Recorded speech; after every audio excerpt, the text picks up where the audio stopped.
Ya hozir asad charchamayapsanmikan? Assalomu alaykum. Va alaykum assalom. Qanaqa ishlar? Rahmat. Ishlayaptimi? Charchamayapsizlarmi? Proyekt asosida kelganimizda ketyaptimi ishlarimiz? Xudo xolasa siz bergan proyektingiz bo'yicha ketyapti.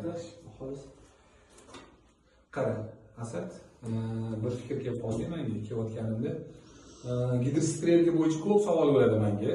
Bu gidrostrelka nima vazifani bajaradi, nega kerak, shu narsada ko'p savol bo'ladi. Senga savol ko'p bo'ladimi shu to'g'risida? Ha, bezigan bu savol to'g'risida menga ham kelib tushadi.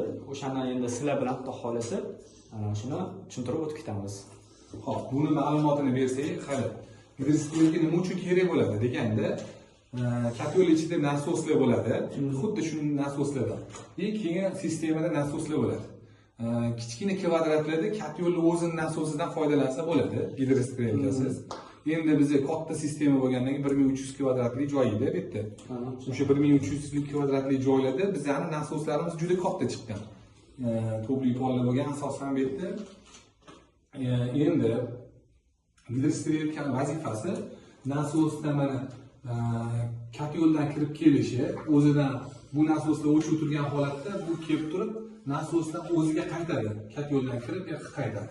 Endi bu nasoslarimizda ham o'zidan borib, o'ziga ketib aylana hosil qiladi. Bu ham aylana hosil qiladi, bu ham. Shunda nasoslarimiz bir-biriga litrajlari katta kichkina to'qnashib qolmasligi uchun, bir-biri bilan ketma-ket biriga buksir qilmasligi uchun shu ajratadigan narsa gidrostrelka bo'ladi. Gidrostrelkaning ichida hech narsa bo'lmaydi, bo'shlik bo'ladi ichi. Bir-biriga aylanib kelishi shunaqa holatda ishlayveradi.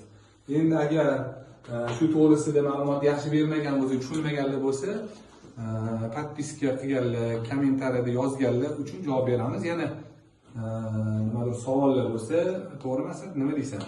Xudo xolasa shu agar ma'lumotlar kerak bo'lsa, xudo xolasa sizlarni shu kommentariyada kutib qolamiz. Xudo xolasa nimadir savollar bo'lsa, bemalol beraveringlar. Bu to'g'risida biz 18 yildan beri shu sohaning ichidamiz. Xudo xolasa katta obyektlarni qilamiz. Savollar bo'lsa, bemalol savollarni kutamiz.